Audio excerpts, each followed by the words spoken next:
Hello and welcome to Stand Up World episode 85. This is a very, very special episode. We have one of the great remedial stand-up comics, Katherine Blanford, one of my favorite comedians. But first, let's say hello to the producer of the show, Haley. You almost called me Catherine. Katherine, Haley. It's too many blonde hues. There's too many blondes Too here. much beige in one room. You're not supposed to even be on talking yet. You're just screwing everything up. Welcome to studio guests. I'm so happy that she's By here. the way, this is Haley. How are you? I'm doing well. How are you? Better? Yeah. Because earlier you were actually about to have a breakdown, which I liked. Yeah, we can work on that. All right.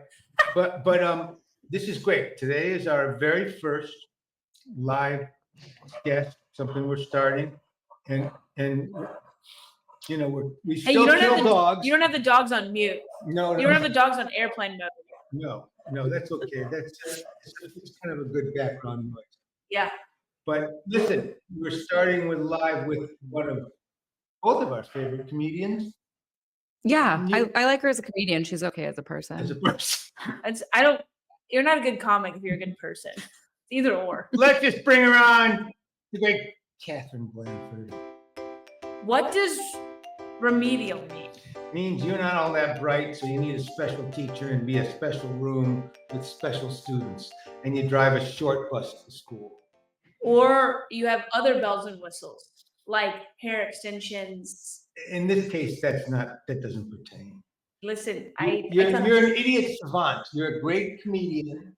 Yes, go on. I haven't seen any other qualities about. She's pretty. Yes, pretty. But that's not quality. Yes, it is. Yes, it is. You don't got like lots- my stand-up, you can watch it on silence. That's You right. still enjoy it. By the way, we'll get into it. I think a lot of college students are going to be watching your special on silence. You think so? Yeah, I think it's jack fodder is what I like to call it. Yeah? Yeah. You think I don't even know what that means, but you think they'll like clip it out, just all the behind shots? Yeah, Cut I did. those together? I'm about to show you. Okay. I didn't mean for there to be a lot of Ass shots. listen, hear me out. They said there was a camera, a crowd angle camera, and I said I don't like that. I don't like the cuts to the crowd laughing. And they were like, well, we need it in case we have to switch angles between shows. Right. And I was like, fine. So I gave in. I let them keep it.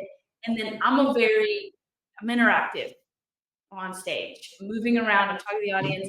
I'm switching the mic at the time. So every time we had to switch shows in a bit, Right. my mic would be in different hands. So they had to use the back shot a lot to switch it, to give it time in between so it didn't look weird if my mic jumped from one end to the other. And I'm going to say when they cut to your shot with your ass, you're not looking at what hand the microphone's in. Now they're not, and that's why. Now they're not. Also, sex sells. That's exactly it. Sorry, TikTok, sex sells. Yeah, giving the people for what they want. Yes, sex sells. Well, when I first saw the first cut, I said, "See, this is a great special. It's funny as hell, and it's you doing you, but you allowed yourself to be sexy. Sometimes I don't know, you're dressed like a gas station attendant or something. I don't know, in an overhaul. What are you talking about? Today you look cute. Today, yeah, but sometimes you wear these kind of jumpsuits like you just came back from military workouts. You applied for the Navy. I don't know. Yeah, because you see me when I'm in town doing shows on Mondays and Tuesdays, and all week when I've worn something tight, and I'm sick of sucking in. I see. It's the early in the week, and I don't want to suck in anymore. So I'm gonna wear one piece, Same with me. a loose jumpsuit. I want no zippers, no buttons. Yeah, Just a drawstring. yes, a jumpsuit that you let loose. You're like, look, I'm easy breezy. Yes, exactly. It's really fun. That's It's even a funny. drawstring is You too know, much. Fade was on our Monday night show this week. And Uh-huh. I was saying, hey, you're friends with my friend Catherine, Mhm. and she's been traveling with you. And he goes, yeah. I go, she's quite good looking, isn't she? He goes, yes, she is, I'll tell you. And I went, oh, you've hit on her. You've hit on her. Oh, he's seen my visceral responses. Yeah. He hates giving me compliments. It pains The him. old spade, you wouldn't have had a shot. Oh, I'm sure. It's what I tell people now. People are like, you go out with Spade. Does he hit on you? Da da da da da. I'm like, dude, no, I'm like a attractive stepson to him. Yeah. Yeah. He's a very famous guy. There are very beautiful LA women who are throwing themselves at very famous people. If you get my drift, you know what I'm saying? Yeah, but it's not that. It's not even that. It's just that he's gotten to the age where he just he knows how he's a smart dude. He's too smart for that. And I Yeah. just, you know, He's a smart dude. And so he doesn't need somebody else to be smart. And I'm smart. So he's not really attracted to this, you know? He needs all looks. And that's not me. I'm looks plus. your That's looks why- plus. that's- How does that work? Is that something you order on the menu? I'm looks and extra. You're a streaming service. Yes, I am. Looks plus. Yeah, I'm looks plus sound. And he's not into that. Here, look at this. I just want to show you something. I just want to show the audience something. By the way, I'm going to show a clip later of your new special, which I love.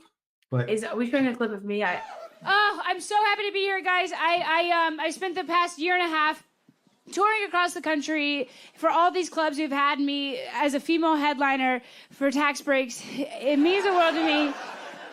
Most clubs I go to, people, it's the first time they've seen me, and so they come up to me and they're like, "Oh my God, Katherine, you're a woman," and I'm like, "Thank you." And I don't like just a shot of an audience, people laughing. I hate that. So I will always hide a camera behind the curtain. Like when I did Paper Tiger for Burr. Yeah. Did you ever see that in Yeah. London? It was the best shots were behind and just him with the audience, you know? Yeah. And you see the majesty of Royal Albert Hall. Mhm. So this was a smart move. Instead of, because you're always going to need that, you've got to cut something, cut time and change. And, Yeah. and this was good, but it also went, okay, here's something to look at. Look, I go hard in the gym. Do you? I spend hours in the gym. No, you don't. Yes, I do. Really? Yes, I do. Oh yeah, I'm a I weightlifter. wouldn't have thought that. I thought you were just like one of these natural. No. I'm a weightlifter. Oh, in high school, I slid right out of my chair. Hello, my friends. The great Mike Binder here, smoking a Padron 1926, what I call the Rolls Royce of cigars. The best there is. It's just the best. And, you know, I have to say, some of my friends, even some of the comics that come on this show, like to talk to me still about Cuban cigars. God bless the Cubans. I'm sorry. But Desi Arnaz is long gone. I love him. And so is the greatness of the Cuban era cigars. It's over. The great cigars on this planet are the Nicaraguan cigars. And the best of the Nicaraguan cigars are these babies. The Padron. Look at that. That's it. If you're not smoking Padron cigars, you're not taking good care of yourself. You're not treating yourself the best you could be treated. I love these things. Everyone in every box smokes perfectly, draws perfectly. Oh my, this is the best. Get them. Padron cigars. Howie Mandel, who's one of my oldest friends. I started with him. He had called me and said, "Can I bring this kid with me who wants to do 5 minutes?" And he likes this kid. And he's a funny kid. I can't remember his name. Good. But That's awesome. He's gonna clip this out. He's a YouTube kid. But he wants to be like Andy Kaufman, and he's really talented. But he was just driving everybody crazy backstage. Why? I don't know, but he was like saying kind of weird racist stuff to Arsenio Hall. He wouldn't leave me alone. He kept asking me the same thing over and over again, saying the same stuff to Spade. He drove Spade. He scared the hell out. Spade finally just fled from him. You know, He fled. I watched him come off the That stage. makes my heart flutter. I love to hear that. Anyway, I realized later it dawned on me later that all his buddies, because I saw them, all his buddies filming him, videoing while the 5 minutes he was on stage, Oh. they were upstairs in the green room videoing us the whole night. Oh, that's messed up. I You can't know. do that. So this kid drives everybody crazy as content. And Howie probably knew that and just said, okay, go ahead, just film all my friends, just make them nuts. And he goes, I walked up, first time I met him, he goes, you got any money? And as a joke, I pulled out a $20 bill. He took it. And then he just kept coming back to me, you have any more money? I need more money. I need more money. That kid, that's content. Everything's content now. Yeah, burn a bridge for a reel, for a 1 minute reel, and hopefully it gets 5 million views, and that gets you 400 new followers, and then you can't go on that show anymore because no one wants to be around you. It's worth it. Well, I mean, it's literally worked out for Sacha Baron Cohen and Eric Andre.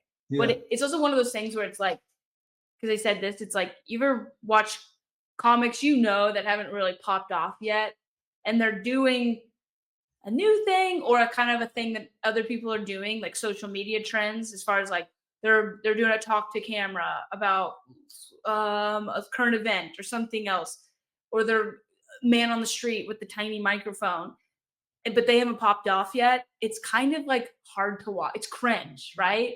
It's so cringe until you pop off, until it's your thing. It's cringe. Yeah, of course. And it's like that. So it's like, if it pops off and it goes huge, he's a genius. But if he's not, you're an asshole. Well, here's the thing. The other thing is, I know that Howie loves him because that's what Howie was like when he was young. There wasn't the internet and but Howie was just fearless and he was always doing pranks. We'd be on airplanes and he'd be messing with the stewardess the whole flight. Oh, it makes me cringe. I can't do it. I don't want to look anybody in the eyes. Yeah, but Yeah. Howie was great at it. Where did he grow up? Toronto? Toronto. A lot of siblings? I don't think so. I think he just 2 or 3, maybe 2. No, it's okay. It's a good bit. Yeah. Yeah. I am envious of people that can do that. Like Spade's like that. He talks to people, he talks to the stewardess or the flight attendants the whole plane. And I'm like, I'm invisible, don't look at me. I shan't be bothered. And I've done a few punks, whatever this new version of punked is. And they'll be in my ear and they'll be like, go give him a hug. But we're like kind of engaging in a conversation, and like a random hug wouldn't make sense. Mhm. And I cannot do it. Like I have to like build my way up into the conversation to make a hug make sense. And that's not what the show is about. You're like making these people feel uncomfortable, but like it makes me cringe not to do something out of the ordinary. I also like when I do those punk things, I'm also like trying to not make it obvious that they're obviously getting pranked, but it's like I've done a few of them and it's a YouTube channel now, and people will be like, this girl does not take direction well. And I'm like, I know, I can't. It's so hard for me to like abruptly do something completely rude and out of character to somebody. Yeah. I think it's like a people pleaser Well, kind of thing. the one thing I will say is Howie was never rude and I'm not. Howie was just really great at playing dumb. Yeah. Excuse me? Could you repeat that one more time? Because what was I supposed to say to you? I sign this? I don't sign this? He was never rude. He was never mean. They always felt sorry for him. Yeah. He was really good at that. And Yeah. he and Stephen Wright and I went on a college tour, Budweiser college tour years ago.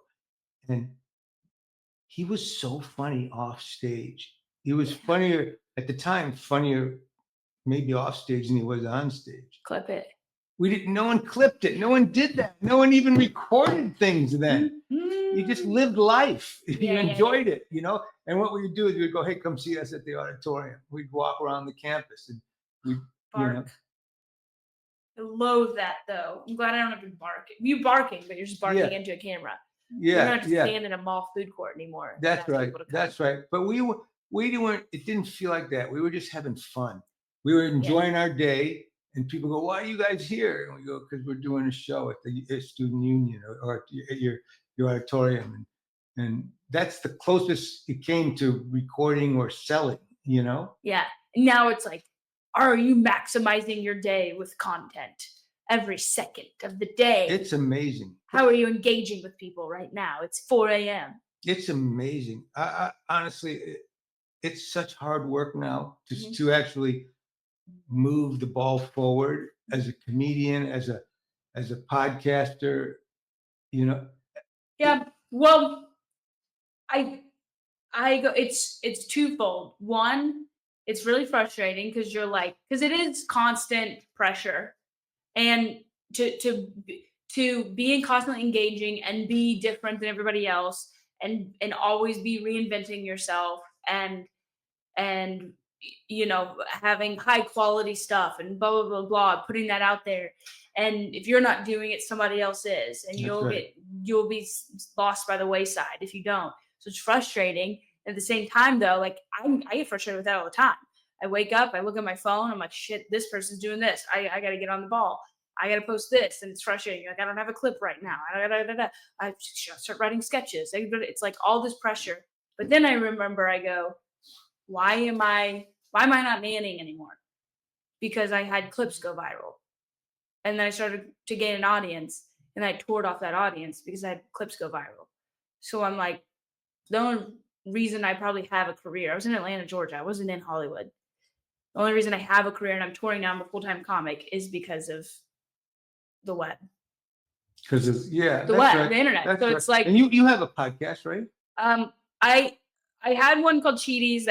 That's we're on a hiatus, and then I'm really excited. I'm working on one right now with a comic, and we're doing it kind of. It's really fun. We like as you wanna think outside the box, do something different, do something new. So we're kind of making a podcast loosely based off of like a late night show format where there's blocks, right? Opening monologue, there's kind of a field piece. We might have a guest or a game, questions, whatever else. But it's been really fun. We just had a meeting before where we just scheduled out the first 3 episodes. Who is the comic? Shane Torres. Oh yeah, he's funny. Yeah, Okay, and we're yeah. like, That's great. we're so fun together. We have a great chemistry, but we're so different. Well, you look a lot alike. Yeah, we look a lot alike. We both have long locks. Yeah, and also are the facial hair. Yeah, well, yeah, I dye mine. Yeah, Invisible. your hair is invisible. Yeah, that's but it's great. there. I'm touching something here. I know. I can see. You see a little glistening. Well, the filter. You don't. The good thing about the internet, you take that out. Good. Thank you. Yeah. People will go, God, she's so well shaven. So you are giving me breast augmentation filter, right? If you ask, because right now. Thank you. Right now, yeah. I'd like to be I'd like to look like I'm choking. My breasts are choking me. Yeah. Okay. That's honestly these days. That's just a dial. Thank you. That's just a dial. And see, that's a 9 and a dial. That's the beauty of the internet. Yeah. You know, it's a Yeah. give and take. Yeah. Yeah. So it's hard. You know, it's hard because you have to always be putting out content. But Shane Torres, I'm not going to But- let you keep going on that. That was a really good point, though, was it not? Mm-hmm. It's good. There is, with every negative of the internet, there are positives. There's a lot of positives. There's a Yeah. lot of positives. You know, just the other day, I ignored like 4 little missing kids bulletins. And you can do that now. You can do it now. And before you had to pretend like you were reading the back of the milk carton because you were in the restaurant. Now you don't. Yeah. You just scroll away. Now I'm just going like, oh, Right. This one. come on. That's not even in my same zip code as me. Yeah. This guy's. There's no way someone could have taken her out of her zip code. This isn't even a real kid. This is a 52-year-old man. A woman he left his wife. Yeah. Hey, so what you're looking at here is pictures from 2 legendary movies, Reign Over Me, The Upside of Anger, turned into legendary wall art. They do that at Legendary Wall Art. It's a great company. LegendaryWallArt.net. And if you say Mike Binder, you get 20% off or something like that. I don't know. And by the way, right now, they got a better deal than that. If you buy one, you get the second one, the less expensive one, free or something. I don't know. Go. They got a great holiday deal going on. Tell them I sent you or something. I get a star on my forehead. I get something. I don't know. I don't know what I get. I know I love the company. I love their stuff. Look at that. Legendary Wola. Check them out. No, I think there's a lot of upsides to the internet. There really is. And just like what you were saying about the, are you on X? No. No, you're not. I know. That's also the thing. You also like can't beat yourself up about not being on everything. Yeah. Choose the ones you want to pursue, and don't be a jack of all trades, because you'll thin yourself out. Yeah, that's right. So I'm not. X is. I never got on Twitter that much. Yeah, because you've also kind of got a really wonky Twitter name. Busy Fizz. The business. The business. Yeah. I forget about it. I'm never on it. Yeah. It's not my thing. Yeah. So for that, because I'm constantly checking your Twitter, thinking one day she'll talk about me. No. But you haven't said anything for years. And imagine your glow up if I ever did. Like, it would be huge for you. It would start my career. It really would. Yeah. You would probably be able to like pay off this house. Yeah. Just by like a few words I tweeted about you. She didn't even. She went M Binder. Yeah. She didn't even say your first name. Yeah. Yeah. But why don't you like Twitter? Because I personally believe that Twitter is going to end up being the dominant social media force in the next 5 years. I don't. It's all like videos and like content and looking and like eye-catching stuff and like sounds and little sound bites and clips and videos. Like Twitter's the opposite of that. It's gonna be Wait, Twitter? X. You called it Twitter. Yeah, X.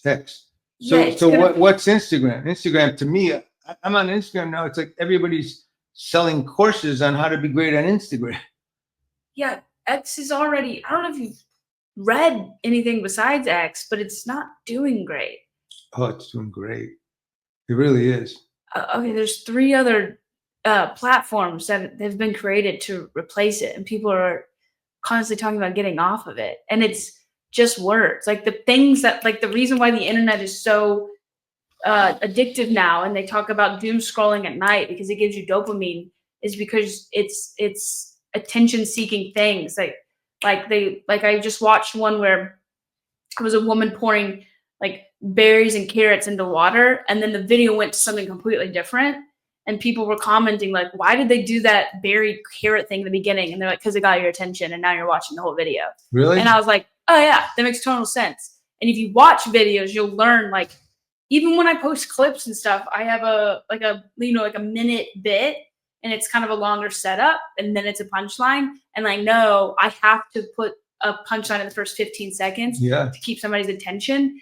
It's that whole concept across the board. That has nothing to do with Twitter or X or Instagram. Our attention span is so bad. I remember when you showed me some of the earlier cuts of your thing, and I said, this is all you had, like a little opening bit. Mm-hmm. And I said, people don't watch those anymore. I know. I had to move it to the end. I had to cut out the song I was really excited about for my intro and outro song. It's amazing. It's amazing. When the first HBO special I did, mm-hmm. I think I was like 25, and everybody did at the time. HBO gave you money to make a little sketch first. Mm-hmm. And I had we had a airplane set, and like I was in a World War II bomber, and I had all my friends, all these comedians. I was like, they're gonna throw me out of the plane and make me go down. And I was so afraid to go on stage, and I was so sure I was gonna bomb, and it was just this whole sketch, and it was just amazing that everybody did that. Everybody did like a 3 or 4 minute opening routine, mm-hmm. and nobody would do that now. Oh, it's now you see even the trend is a lot of people are going right into a quick bit, and then it's like an intro title card, right. And then it goes into the actual like more build up of the beginning of a special, which is even more, which is like that same thing as like a clip. You put a punchline in the first 15 seconds, even if it's not part of the actual. I like the joke. way you opened yours. Let's look at your. Ladies and gentlemen, give it up for Katherine Blanford.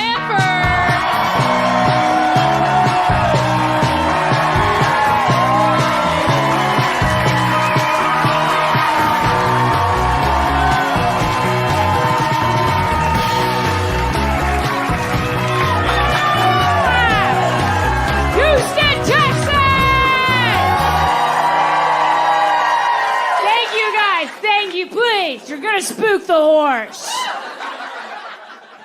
Oh, I'm so happy to be here, guys. I spent the past year and a half touring across the country for all these clubs who've had me as a female headliner for tax breaks. It means the world to me. Most clubs I go to, people, it's the first time they've seen me, and so they come up to me and they're like, "Oh my God, Katherine, you're a woman," and I'm like, "Thank you," and.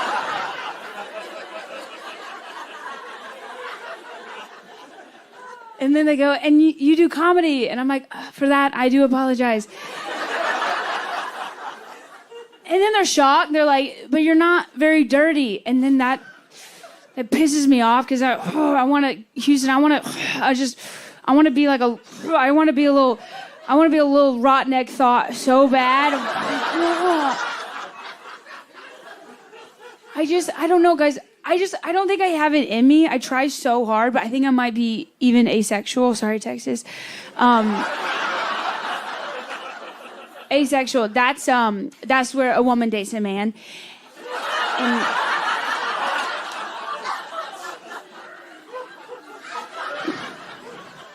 Because, y'all, seriously, even my dirty talk with my boyfriend, I'm like, "Hey, you better hurry up with this nonsense." Dude, I actually, my mic is muted. Is it Of probably course. better? Yeah. No, it should be. It's supposed to be. Is mine actually muted? Yeah. Nothing that you could possibly say is going to be interesting. I see. I get it now. Maybe you mute my camera. No. I'm telling you all about the physical appearance. Oh, okay. That's what I'm saying. I have a really not bright woman come in and go, "No, you're right, Mike. There's no way that weightlifting can help your butt." Yeah. Mike, that's so smart of you. Oh, Mike, that was great. That's so funny, Mike. And then, Is this your sex robot? no, just a looper that makes you be much Okay. more adoring of me. You dub my mouth over. Yes. With AI. I hate that intro because it was the classic thing where I kept doing that intro bit for a while after I taped, just because I didn't have a new intro bit for a minute, and I tagged up the beginning like so much better.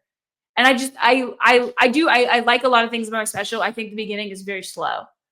But I almost mixed it and put something else at the top, but it just chronologically, like everything, it made sense to do it like that. I tell you, I was telling her, what I like about it is it lets you just be you and let an audience get to know you a little bit. Sometimes, yes, we have an attention span, but also there's also a thing, people just don't like it when you come on too strong and it's too fast. Yeah. And it's just like, you're just talking. Yeah, you say some funny things, but you're allowing the audience just to get to know you a little bit. Yeah. I like the opening. I like addressing like, yes, I don't necessarily like I'm an attractive person, but like because I assume people watching it don't know who I am. And I'm like, yeah, I'm a female comic. I know the stereotypes of female comics. One, you hate me. You hate people who do women that do comedy, and you expect us to be dirty.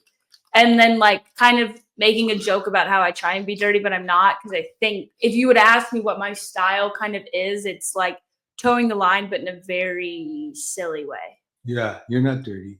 You're not dirty. No. You're risque in terms of some of your stories, but there's nothing dirty about you. I think that's what I was trying to just say. Like, this is kind of what this hour will be. Yeah. No, I liked it. I think it's a good opening. I think I did not like the asexual. They didn't go. I'm going with a man thing. I thought that was really offensive. Good. I love. I don't know if you saw the cut where I had a lot of crowd work after that joke. I think you were the one that, or somebody was like, just cut the crowd work out. I didn't Which say hurt. That. I didn't say that. I give you other notes. You told me to keep it in. No, I didn't say anything. I don't love crowd work, but I that wasn't a note. I don't think so. But I actually thought the tag for that is I'm asexual. That's when you date a man for more than 4 months. It's really good. You know, it's like that joke is so funny. It always works, and then sometimes it doesn't. It just flatlines, and it is across the board with like an older white crowd. It's so like Pasadena didn't do well last night. you know what's the best thing in the world about comedians that I love, and I've always in my whole life is I love giving comedians tags, and I love getting tags. I love it. The other night I came off stage at the Improv, and Brad Williams. Uh-huh. You know Brad? Yeah. And his brother, Brian. No. He's not a good comedian. No, Brad Williams. He just as I'm going up the steps, he's going down the steps. He says, "I got a tag for you," and he throws me this tag. And then I did it all this weekend, and it killed. Yes. You know. And do you ever feel a little bit guilty when it kills? Only because, like, and you, especially if it ends up in a special or something, because you almost feel like you're like, should I send you $20? No, I love it. I love it. And I've given so many tags away but none of them have ever worked. That's how you ever like give somebody a tag and they just like gloss over it. And you're like, they shouldn't have done that. This girl, yeah, Carmen, you just did it. You know this girl, Carmen Morales? Yes, I love Carmen. Good friend. She's great. Yeah, she's great. She walks up to me one night after, and she gave me this tag on this bit that I was doing, and it killed bigger than the joke. Oh, and I did it for like a year. Mm-hmm. And every time I would do it, I would think of Carmen. Oh, I have I had 3 punchlines in my Tonight Show set that Pete Lee gave me. Pete Lee? Pete Lee. Oh, Pete Lee. Yeah. I said Pete Lee. Yeah. And I'm like, he's a funny guy. So funny. He's such a great writer. And I just sent him my Tonight Show set before I did it, and he gave me the tagline about I dressed like a 1980s figure skater. And I ended up like it made it in, and I ended up like wearing an outfit that would make that joke work with like shoulder pads, and I didn't act out. And people come up to me to this day and they're like, I laughed so hard when you said you dressed like a 1980s figure skater. That's amazing. But do you ever feel guilty? So I don't know what it is. It feels like I'm like stealing. No. But they willingly give you the tag. It's not, and when somebody uses your tag, you're like proud. But it's some kind of weird. Hey, when I was a kid, I gave Eddie Murphy a tag that he used in Raw. Really? Yeah. But what do you mean by kid? I was a kid. I don't know, 20 years old, 21 years old. Yeah. And he was 18. Yeah. You know? What was it? It was about divorce. Something about half. Yeah. Yeah. And he goes, I'm going to use that. Yeah. I said, we should go something about I forget exactly what it was. It was so long ago. Yeah. We did use it. Yeah. Do you ever write with people? I don't. Sometimes Vinny Fastline and I will just go have a cigar and just throw each other jokes around. Yeah. But I don't. She gave me a tag. Did you? Oh, yeah. I had this bit about my daughter being a lesbian. And, it's like when I was a kid, all my favorite action stars in all the pornos were the lesbians. I loved them, But now that my daughter's a lesbian, it's like, I don't want to see anybody scissor anybody. There's nobody scissoring in my house. What you do out there, you scissor away. But in here, we don't scissor. We don't even use the word scissor. And she goes, say rock, paper, paper. We go, that's so good. So we go rock, paper, paper. She just threw it out to me. We rock, paper, paper. Yeah, it worked. So I have a notes app with all my tags. No way. It has only that one in it. You do like a star next to it? Another one. You gave me another one, but that worked really good. But I didn't like the bit because it Yeah. was mean. But it wasn't. Your tag was really good for it. But no, I never feel guilty using someone's tag. I think it's a great compliment. Yeah. And look, it's a great thing. I mean, Brad Williams. I'm really paying him back right now. I don't even know the guy's name. It's Brad Williamson. No, I it's know. Brian Williamson. It's Brad Williams. Brian I know his Williamson. name. I'm just, Uh-huh. I'm not that bright to begin with, Right. and I'm aging rapidly. Mm-hmm. Okay, and No, you're a big fan of I'm X. a little nervous in your presence. Okay, That makes sense. That does make sense. Okay, so anyway, it was dark and the thing, and he just leaned over. He just gave me this great, and I went, and too. Yeah. So many of them are, thank you, that's cool, cool, but I went, oh my God, that's gonna work. Uh-huh. And it's worked every night. Have you built on top of that tag? I haven't. Why bother? No, I haven't. No, not yet. Okay. But and then Kevin Nealon, who's just genius. Love him. I've been doing it. So pumped to meet him the other night. I got to your show. Yeah, he's great. Loved him. I've been working on this one bit for so long, and he just goes, you should call him Alabamish. Alabama-ish. Yeah, I said, she's this Korean daughter-in-law, but she's not Korean. She lives in Alabama. Come on, let's let the Korean thing go. And he just said, refer to the family as they're Alabamish. That's so good. A little Alabamish. Yeah, they're Alabamish. And it was about 4 times in the set now. Yeah. And it was Kevin's just so good. He just right. It's just like everything. I loved his style and that kind of era of comedy, but everything was throwaway. Everything. So fun and effortless and not in your face. And it's Spade my too. favorite. Spade too. That's my favorite style. I love it. I love Nealon. I love Spade. I love Tig. Yeah. Very throwaway-ish. I reminded Nealon the other night of this joke that he used to do years ago. It feels like he almost forgot it, but he used to have this joke about, I had a black friend. Is it the skiing? No, because another one. There's a black friend named Boyd, and man, I'd had to hit that D so hard. Isn't that a great joke? It's a great joke. And I told him, I remember that joke. Yeah. So good. It's so fun. You know what? It frustrates me because it's my favorite style of comedy, but it's not this comedy that stands out on a showcase. Sometimes they're almost like the smartest writers, and it's so fun, but it's a laid back style, and you have to sit there and pay attention and watch and like really appreciate it. Yeah. But you sandwich that style of comedy from somebody they can have hack jokes, but they're yelling it at you, and they're doing act outs on either side of that comedy. The throwaway smart writing sometimes gets lost in the audience, and I want to shake people and be like, I don't think you understand how much better of comedy that was than that hack yelling that other comic did. Absolutely. Do you know what I'm saying? I do. And sometimes it's so frustrating on a stand-up show to like watch that. What I don't understand on a showcase. I don't know. It just seems like I'm really asking you a serious question because I showcase something I remember years ago when I was starting. We would do a showcase at the Improv or the Comedy Store, and casting directors and people would come.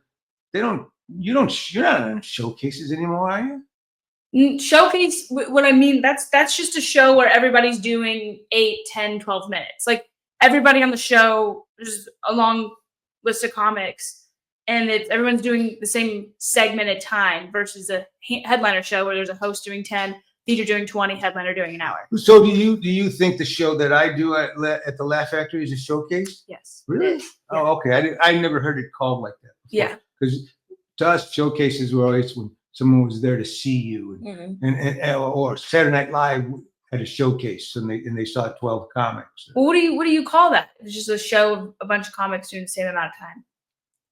I don't know, just the night at the Laugh Factory, really. Just Yeah. and to me, I personally, and I understand it for other people, I have to use that time to try new material and fuck around. Yeah, for sure. I can't just do my best set. Oh, it's not fun. Why would you do that? It's not fun. Plus, I'm not competing with anybody. I'm competing with myself. Yeah. But I understand it, and I understand, like, when I got back to the Comedy Store after years, and I would interview all those guys for the documentary, they would say, you follow all these murderers row, and you want to do your best stuff. I've never felt that at any of these clubs at this time in my life. Yeah, because you don't have something to prove. I do think it's like a smart thing to know when to absolutely do your stuff and don't let your like ADD get in the way. Your ADD being like, I'm bored of doing this stuff. I know that works. I want to have the rush of like trying something new and being excited about it, even if it doesn't go well. Sometimes you have to be like, you're in the main room at the store. You're not past. I'm saying this in the mirror to myself. You have to have a good set. You're following X and X and X, and they're all amazing. Shut up and do your best shit. And sometimes that is not your best set, though, because you're kind of bored with the material, right. And it is fun to just like throw in new shit. But once you don't, that's just the frustrating thing of like being in a new city or trying to get in somewhere. You like have to like just turn your brain off and do your good shit just because you got to get past, or you got people are watching you or whatever else. Yeah. But then it's the opposite side of people are watching you and they're like, well, I know that set's good. I've seen you do it 8 times. Yeah. Go work on your shit. I think for me, I have to get into a funny mode. I have to figure out some way to create my first laugh. Yeah. Out of the moment, whether it's teasing the person before me or making a joke that I just thought of or talking about what happened. And then I like to, if I come up with a new routine, sometimes I like to open with it, Yeah. because I don't know. So, Use a little spirit in it. Yeah. That little energy to it. Yeah. And I just know also, I don't mind doing my act. Because I know if I've got 20 minutes, or 15 minutes even, I get the improv. I know if I open up with 5 minutes and it's not the greatest, I've got 10 minutes that I can do and leave strong. For But sure. I don't. I just can't do everything by rote. It's mind numbing. And the other thing that I learned early on, an older comic told me this. I'm trying to remember who it was, but I always I never just walk out and do a bit. I can never. You gotta. That's why I liked your special. I liked your special because I don't. Good bringing it back. No, I really. It's all about you. It is. You're the guest on this show. Thank you. No, but I think. Look, this is the way it was told to me. If you meet somebody, hey, Mike, Catherine, I'm Mike, and I go into a stick on you. You pull away. But if I go in and I'm talking to you, and then all of a sudden I make a joke, and then I'm funny, and then it allows you to see me as a human being. Yeah. And a lot of comedians, they get out on stage and they just got to move so fast. Yeah. Well, I like I did it, but I did it too Beyonce relevant. And so I took it out. But I like when comics do local jokes in the very beginning of the special. Yeah, I do too. It's so fun because they might have worked out a few times, but you're like, you didn't tour that for a year and a half. It's like, I know there's a little bit of nervousness to do that kind of thing. I did it. Because I took it in Houston the day Beyonce dropped her latest album. So I talked about that a lot. But then I was just like, some people are just gonna be like, who and what's Cowboy Carter? What? I thought it was called Catholic Cowgirl. And I was like, I gotta take it out. But I really like, and I like doing, like, when I'm on the road and touring, like I'll challenge myself to write 5 minutes of local jokes up top. Well, that's what, when we first started doing comedy clubs, it was a Tuesday through Sunday gig. Yeah. Right? Yeah. That's insane. It was insane. But the great thing was, by Saturday night, you had Tulsa jokes out there. You knew that room. You knew the room. You knew the city. You were a local boy, and it was great. Mm-hmm. It was really fun. The first night Tuesday night, you were just doing an act.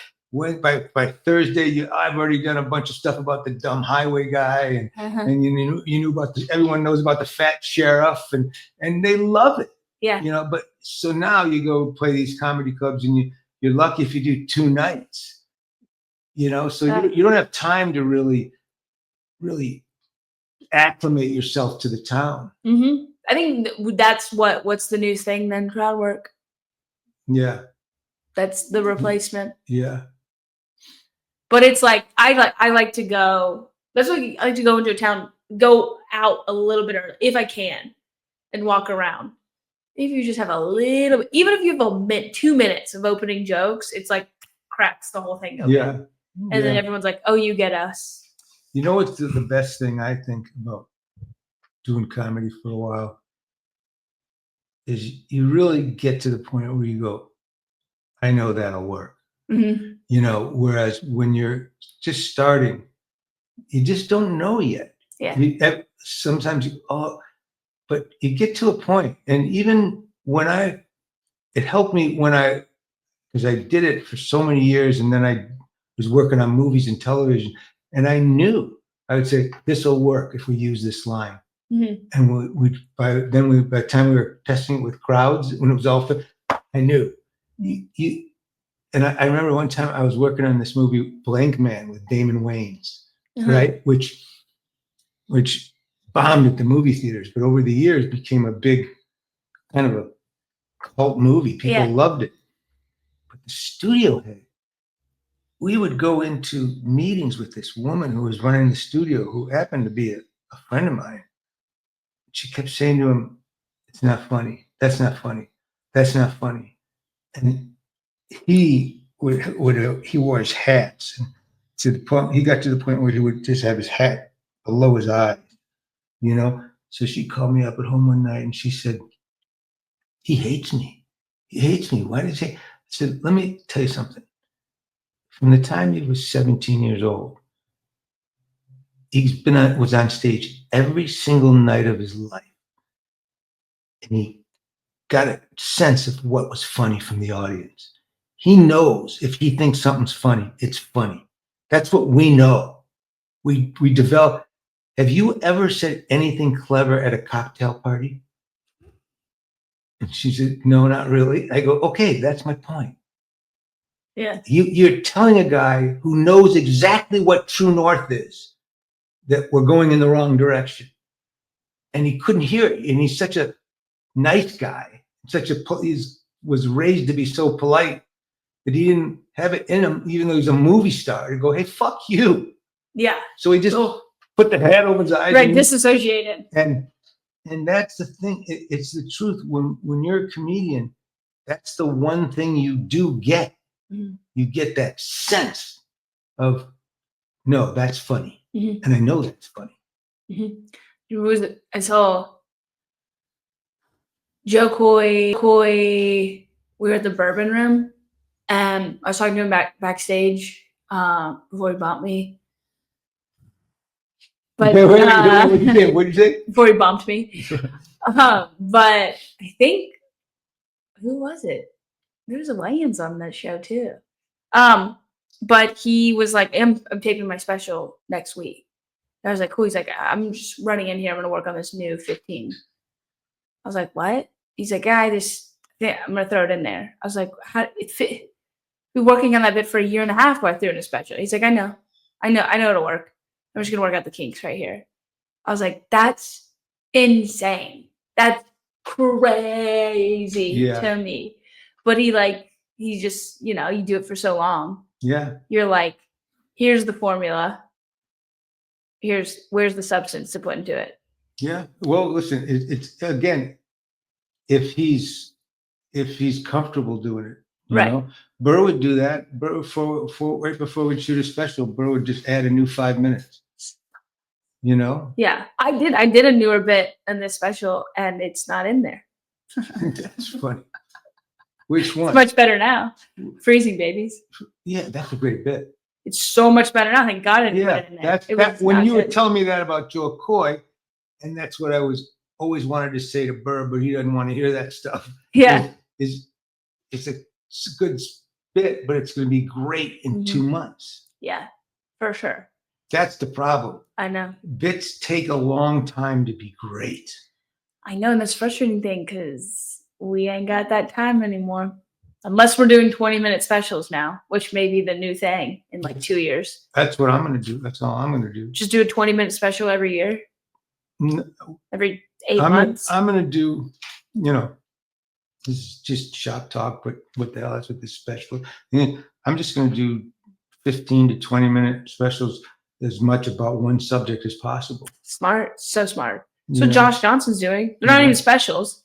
Just writing a lot on a current topic and then throwing that on YouTube. And because it's a current topic, people aren't, and he's a great writer. He's an amazing writer. But you don't even have to curate it for 6 months because it's a current topic and people, I think there's a little bit more leniency because you just want to hear somebody speak on it and they're not going to be dissecting it as far as jokes wise.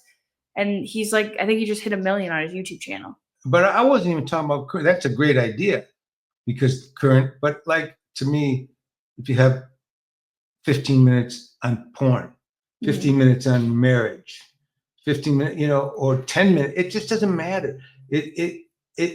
An hour special, nobody's watching hour specials. Good. They really aren't. Excellent news. Well, mine's 52 minutes. Good. You're smart. You're smart, man. No, I know. I noticed it's frustrating, but then you go, but I did an hour on stage. I built this hour on stage for a year. So what do I think eventually you'll do that and you'll put it out as part 1 and part 2. Yeah, that makes sense. Did you see Michelle Wolf's? No. She did 4 parts and it was amazing. It was so fun to watch. She did them at different clubs and they were all kind of skewed to different topics. That's great. Mm-hmm. Well, I'll tell you the other thing is that it's about it is if it's shorter and it's about something, it's more likely that someone's going to send it to somebody. Yeah. Yeah, for sure. Because then it's like the whatever, if you're a horse girl and you're talking horses, boom, done. Yeah. Send somebody that's not even a comedy fan. That's right. Well, for instance, one of the first things I saw you do, although I met you live in the club at Boston, but then I looked at you were on a Don't Tell comedy thing, and that was for 15 or 20 minutes, wasn't it? 12 minutes? Seemed like forever. Yeah, it did. Yeah, it did. People said, we'll pay you to stop. I was going to do 15. No, the night I saw you at the Boston Comedy Club, I was like, she's a star. Go on. No, I'm not kidding you. I called this woman, Sharon Bialy, who I has cast all my movies and cast Breaking Bad and all these shows. I said, I'm telling you, I'm sending you this link to this woman. She's a star. She's a star. That's what I hadn't been doing that much when I was there. I was learning how to write an hour then. Wow. Still learning. Well, I've since called her and said I was wrong. Good. No, I'm kidding. I think she followed me and then didn't follow me anymore. No, that's not true. That's not true. She wouldn't have done that. She wouldn't have done that. Yeah, she just deleted her Instagram. She took it off her phone. What? She deleted her Instagram. No, she's on Instagram. I mean, if she What's her name? Sharon Bialy. Sharon Bialy. She's a famous casting director. I'm telling you. This is the thing, though. I'm here. This is the part of this biz I have no idea. I don't know casting directors. I don't know directors. I don't know one director. I don't know one director. Well, that's really nice of you to say, bitch. And do I respect them? No. Nor it ain't. I don't know one director. You know what? I don't know one fertile woman. Yeah, no, you don't. Okay. Let's hope for it. Let's cross our fingers. Because it's what I want in a career, not 3 setbacks. That's really funny. Yeah, it is. Tell It is. Sharon. Tell Sharon. I'll call her right now. Don't you dare. Where's my I'll phone? crawl under the table. All right. So listen, let's wrap this up. Yeah. Because I know you've got I've got 3 sets you've got, tonight. You've got men to show that butt to. I've got to go do some lunges. Where are your sets tonight? I'm at Improv, Belly Room, and then I'm hiking it to West Side Comedy Theater. Wow. Yeah. Good for you. You Yeah. want it. Oh, people are like, you work so hard. This is gonna sound gay in the bad way, not in the good way. But I just am actually like enjoy it. I don't even think I'm actually a hard worker. I just actually think it's genuine what I like doing. Yeah. So Well, you're good at it. And when you're good at something, you like to do it. yeah, I guess so. Yeah. Yeah. And I'll tell you the other thing. The other night I went down, I was in Irvine. Oh yeah. And How was the traffic? It's horrible. It's 2.5 hours to get there. No. Did you go? No. I got out of it. I actually have friends. He doesn't believe me, but I had a holiday. Yeah. My son Things went and friends. with me because Good. I can't go alone. No. God forbid. Who But- are you gonna talk to? Yeah. But no, I was with Adrienne Appalucci. I love her. Nice. She's the So best. great. She's so great. She's awesome. I didn't know She- she was here. Should have called her. She was so great.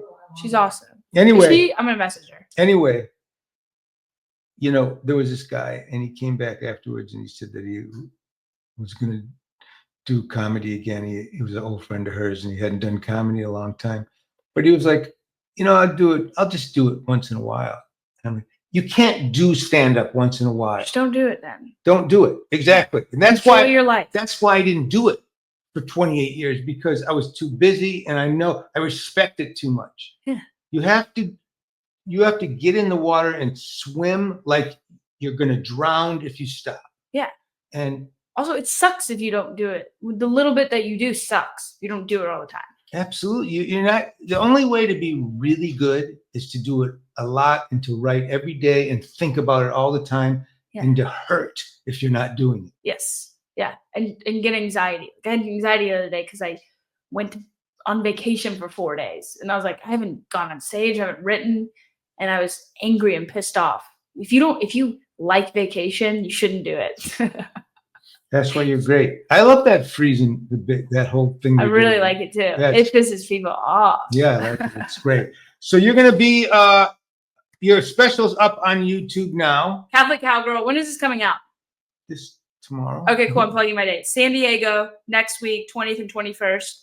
Mic Drop Comedy. I'm gonna be in the Funny Bone in Syracuse, New York, the week after Christmas, and then I'm going to Chattanooga, Nashville, and Louisville in the early next year, That's great. 2025. And the Mic Drop Comedy, what are the exact dates of those? December 20th and 21st. That's great. That's a great club. I love that club. That's a great club. So pumped. All right, good. Mic Drop Comedy. That's Well, if don't you're let down that there- to be the number one thing to plug. It's a special. Do that first.